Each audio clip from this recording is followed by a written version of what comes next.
As infecções, de um modo geral, preocupam pacientes e médicos. Recentemente, o cantor Maurílio teve uma embolia pulmonar e o agravamento do quadro provocou septicemia, que é uma infecção generalizada. Quando a pandemia da Covid-19 começou, os principais órgãos afetados no corpo eram os pulmões. A pessoa infectada desenvolvia uma pneumonia grave. Para conversar com a gente sobre todas essas informações, sobre essas infecções, nós convidamos aqui para falar com a gente a infectologista Juliana Barreto, está conectada conosco. Juliana, bom dia, bem-vinda à TV Pai Eterno. Bom dia, irmão Diego, é um prazer estar aqui ao vivo com vocês na TV Pai Eterno, no Aqui em Casa. Que bom. Bom, nós vamos falar de infecções, só poderia começar falando sobre o que é uma infecção. Sim, nós temos algumas causas, de infecção. Nós temos infecção viral, infecção bacteriana, infecção fúngica. Então, assim, nesse momento que estamos vivemos predominantemente um momento de infecções virais, de predomínio de transmissão respiratória, Mas as infecções bacterianas continuam, que muitos dos pacientes que acabam tendo que internar, mesmo às vezes previamente só com uma infecção viral, acaba desenvolvendo uma infecção bacteriana. E se pacientes imunossuprimidos que fazem quimioterapia, muitos fazem infecções fúngicas também. Então são várias infecções de formas diferentes. A infecção pode dar em qualquer parte do corpo, Pode dar no cérebro, pode dar nos ossos, pode dar nos órgãos sólidos, pode dar nos... A gente tem muito, por exemplo, uma infecção que é muito comum, mas não tem nada relacionado ao período agora, as infecções de pé diabético. As pessoas diabéticas têm mais propensão a fazer infecções mais graves. Então, os diabéticos são sempre um grupo de risco para qualquer tipo de infecção, porque elas tendenciam a ficar mais graves. Então, é uma atenção que temos que ter. E vamos entrar, então, dentro do assunto, assim, atual agora, falar predominantemente das infecções virais, mas lembrando, então, que você falou da infecção bacteriana da sepse. A sepse é uma infecção generalizada, que acomete vários órgãos do corpo, levando à falência se não combatida, porque a sepse tem quadros de gravidade, A gente consegue sepse, depois uma sepse grave, até levar a um choque séptico, que a pessoa vai acabar vindo a óbito se não for tratado, e mesmo se tratado adequadamente, depende da resposta de cada organismo. Interessante. A sepse é um quadro grave quando toda e qualquer infecção pode, se não tratada, levar a um quadro de sepse. A sepse é uma infecção bacteriana generalizada, certo? Mas, assim, lembrando que tanto a infecção viral, ela pode também estar concomitantemente junto com a infecção bacteriana. A infecção fúngica geralmente está concomitantemente com a infecção bacteriana. Então, a gente precisa avaliar o paciente. Por isso que eu sempre falo, o tratamento individualizado é muito importante para que seja avaliado se essa pessoa tem comorbidades. Como eu disse no começo, o diabético é sempre um paciente de risco para infecções, para as infecções ficarem mais graves. Então, se essa pessoa tem, quais as comorbidades são, no caso, as doenças que essas pessoas têm previamente. Então, a idade dessa pessoa, o que ela toma de medicação, Sim. Se ela tem quadros alérgicos, isso tudo deve ser avaliado para poder indicar um tratamento melhor possível. Certo. Doutora, eu quero fazer um parênteses aqui, antes da gente entrar na infecção pulmonar, nas doenças pulmonares especificamente, só por conta dessa explicação que a senhora fez das diferentes infecções, viral, fúngica, bacteriana. Porque marcou também e marca ainda, infelizmente, esse nosso combate ao Covid-19, a pessoa falar que isso aqui combate a infecção, só que é um remédio para outro tipo de infecção. Então, para cada infecção, tem o seu remédio específico, não é isso? Com certeza. Por exemplo, antibiótico não trata a infecção viral. Antibiótico, o nome antibiótico, ele é um antibacteriano. Então, ele trata infecções bacterianas, não trata infecções fúngicas nem virais. Então, antibiótico trata Covid-19? Não, não trata. Se tratasse, a gente às vezes até não tinha já resolvido o problema, né? Uhum. E a gente, qual que é um grande problema das pessoas usarem muito o antibacteriano, que no caso é o antibiótico?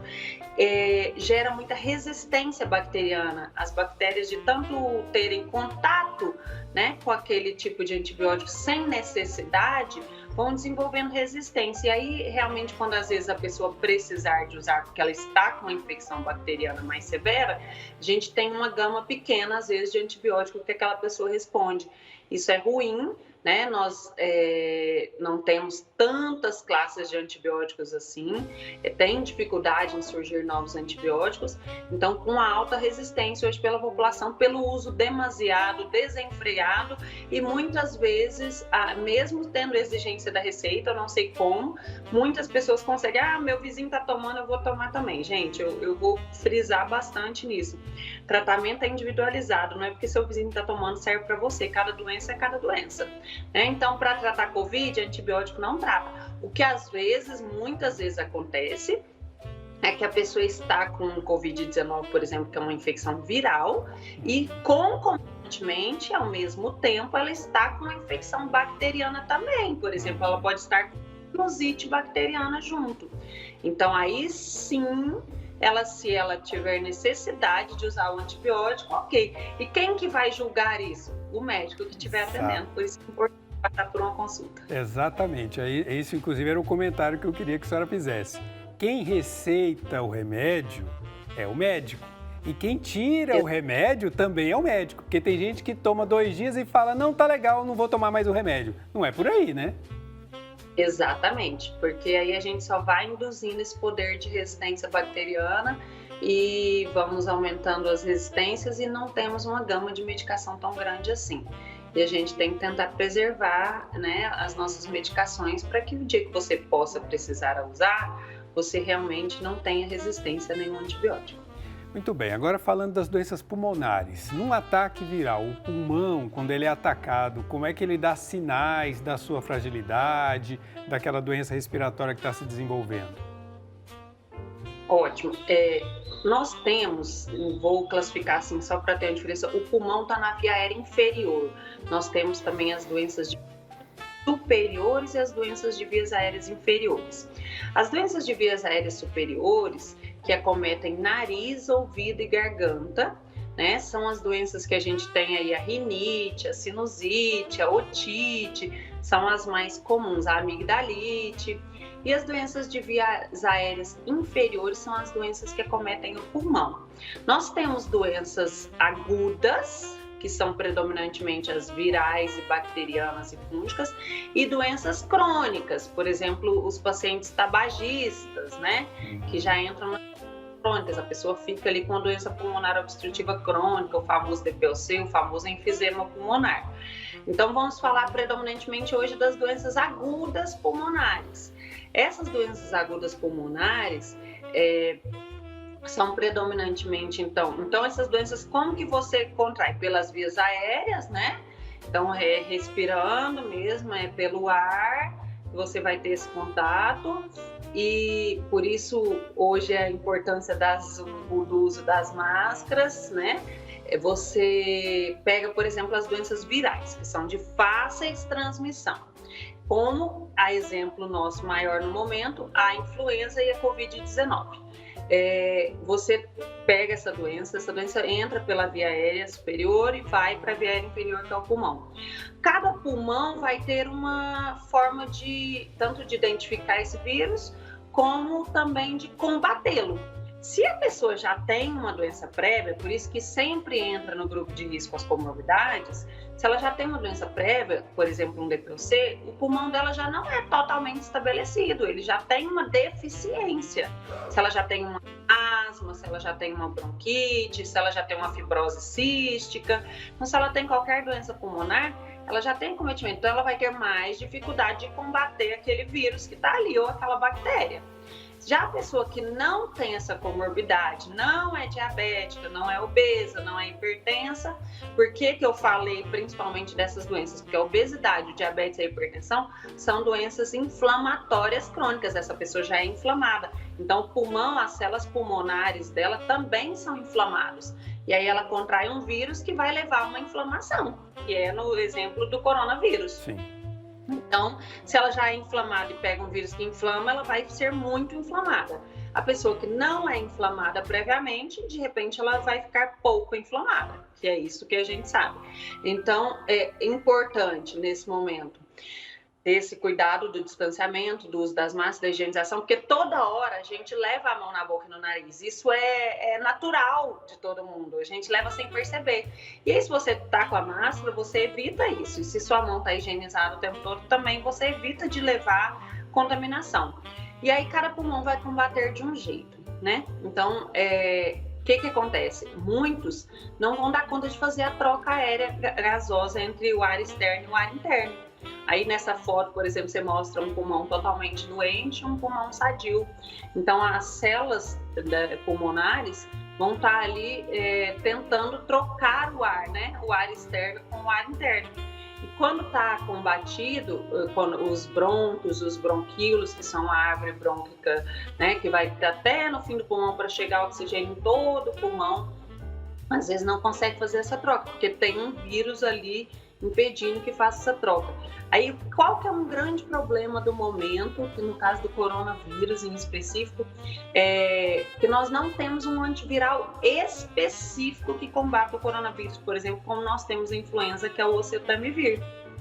Então, tem que tratar os sintomas, por isso que no início dos sintomas eu falo para o paciente, o paciente COVID, quando me perguntam assim, eu preciso procurar o médico? Eu sempre acho que precisa, porque primeiro, a gente não sabe quem vai evoluir mal.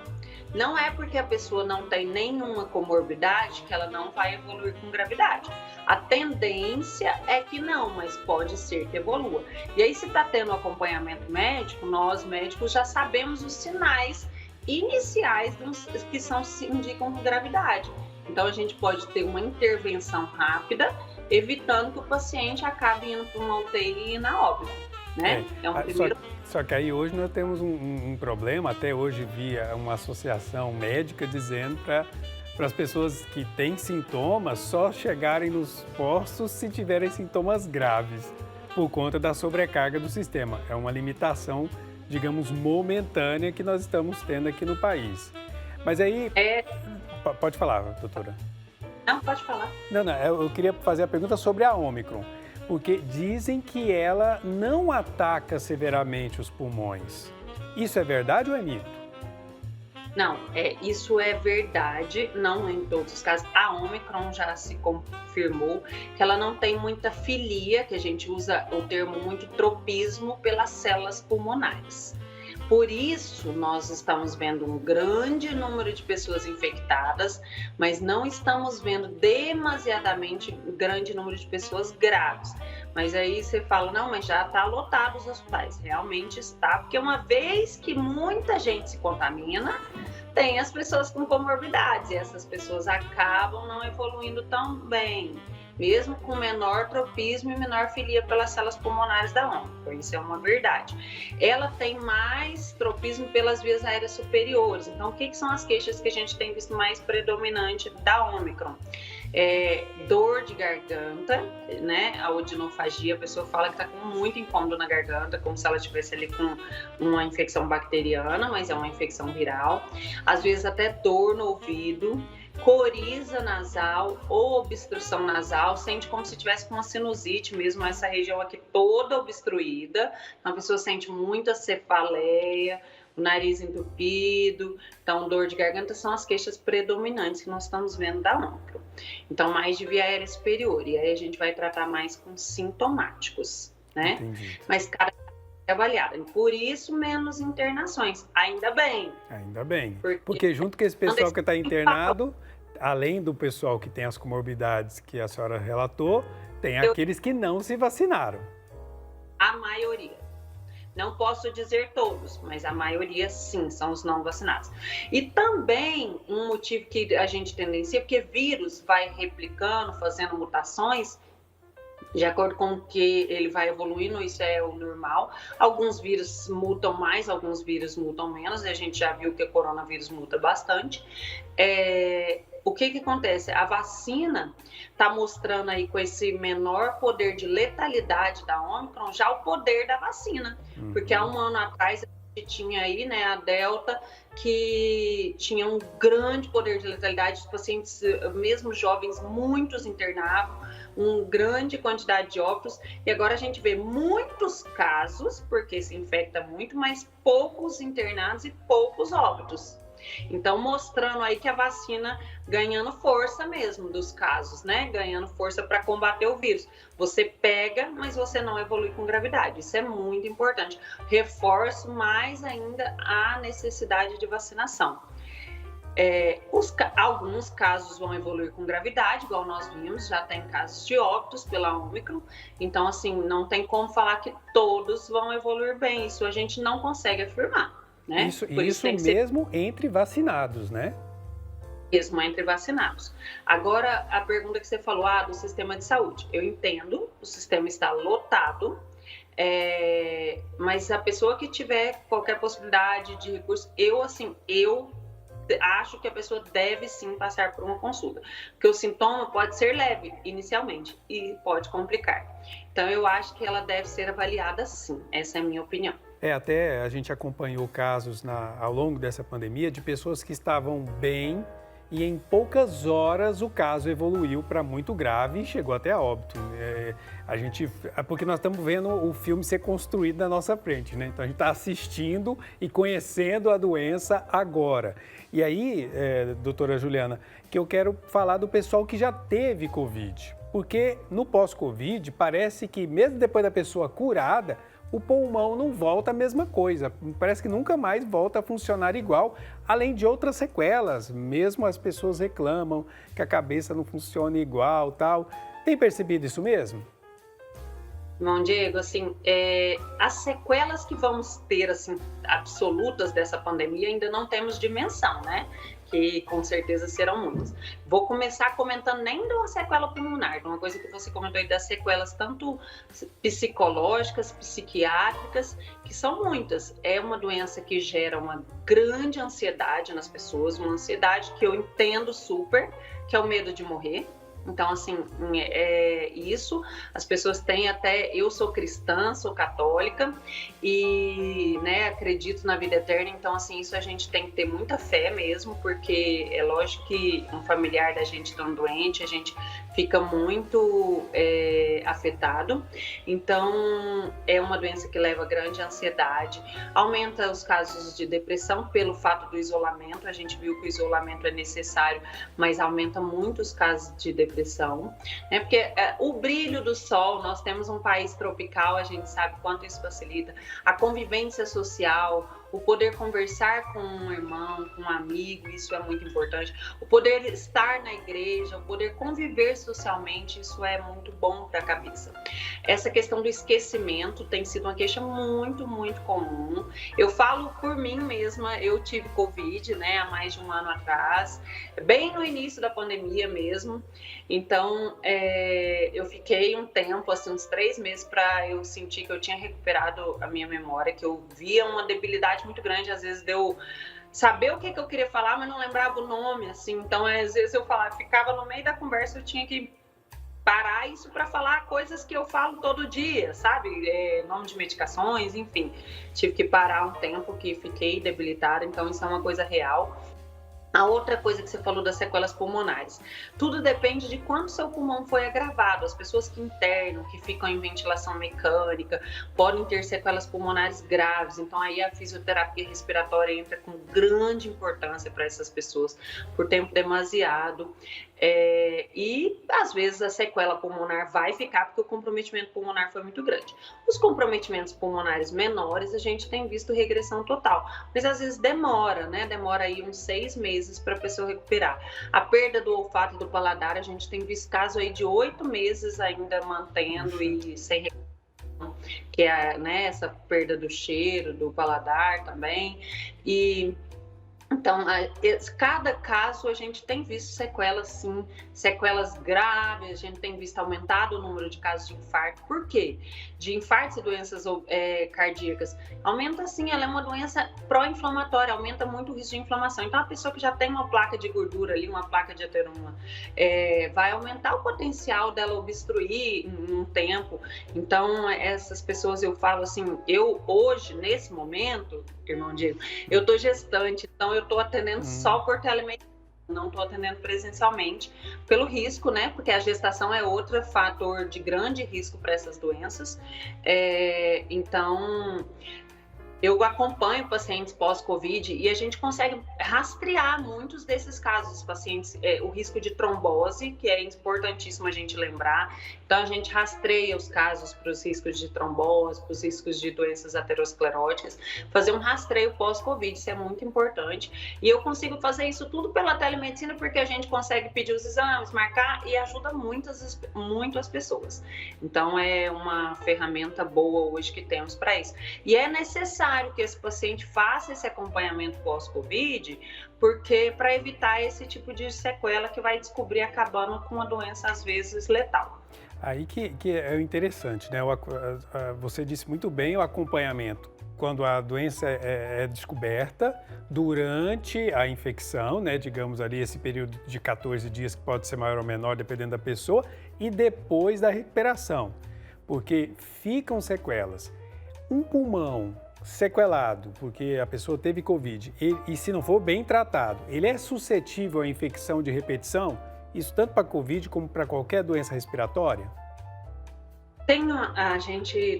Depende do que foi a sequela, mas tem algumas coisas que a gente chama, eu vou falar até o termo médico mesmo, que chamam atelectasias, estrias fibroatelectásicas. Isso, se ficar muito, predomina sim, que facilita que a pessoa tenha outras infecções, principalmente as infecções bacterianas, né? Depois, num certo momento, então a pessoa passar a fazer pneumonia de repetição. Mas isso tudo pode ser muito minimizado. Então, eu acho que vale a pena o acompanhamento pós-Covid. Quando a pessoa me pergunta, assim, às vezes pergunta para mim, doutor, eu tô com Covid pela segunda ou pela terceira vez. Eu tô bem, vale a pena ter o acompanhamento médico? Sempre vale a pena, gente, porque eu vou conseguir avaliar o que a gente consegue pedir para você ainda depois, para minimizar as sequelas. Isso é muito importante. Não que não vá ficar sequelas, às vezes vai ficar mesmo tendo todo o acompanhamento correto, mas a gente consegue minimizar esses danos. Doutora Juliana Barreto, nós estamos chegando no final da entrevista e sempre que eu tenho conversado com infectologista, essa semana já entrevistamos uma aqui no programa, eu tenho que fazer essa pergunta porque é a pergunta que todo leigo busca uma resposta, todo mundo tem. Mas no seu caso eu vou fazer essa pergunta de um jeito diferente. Você está gestante, será que seu bebê já vai nascer num mundo em que a pandemia estará superada? Diego, vou ser bem sincera, acho que não. Vou ser bem sincera. Toda pandemia, isso é bíblico, né? Nós estamos aqui na TV, sabe que as pandemias existem, elas todas têm fim. E o que eu falo nesse momento que a nossa pandemia, a pandemia da Covid-19 que estamos vivendo, para ela ter fim, depende muito de um espírito coletivo. O que são as principais armas que todo mundo tem que contribuir para que possa acontecer o fim o mais rápido possível? Vacinar, usar máscara nos ambientes coletivos, tentar ficar em ambientes ventilados naturalmente, abertos, manter o distanciamento de 1,5 metro e higienização correta das mãos. Essas armas todos nós podemos contribuir. E isso vai ajudar a acabar a pandemia de forma mais rápida. Então, assim, eu peço a compreensão de todos e peço que as pessoas procurem, percam o medo da vacina. Vacina é algo seguro, gente. Não sei por que se criou tanta polêmica nessa pandemia pela vacina. Então, assim, vamos vacinar. Eu acho que é a melhor arma que nós temos para acabar o mais rápido. Essa pandemia vai acabar, mas não acho que é tão rápido assim. Juliana Barreto, infectologista, muito obrigado pelas explicações, pelo seu testemunho de fé. E eu peço que São Geraldo Magela, um santo irmão redentorista, que é padroeiro das gestantes, acompanhe você aí na sua gestação e na sua maternidade, viu? Obrigado pela participação, bom dia. É um prazer estar aqui com vocês. Vou deixar meu contato pelo Instagram, que lá tem contato do meu consultório, quem precisar de mim. É @doutora Juliana Barreto Infecto. Eu sou capitã da Polícia Militar, sou médica da Polícia Militar do Estado de Goiás e sou médica do Hospital Albert Einstein aqui em Goiânia. É um prazer estar com vocês. Muito obrigado sempre pela participação.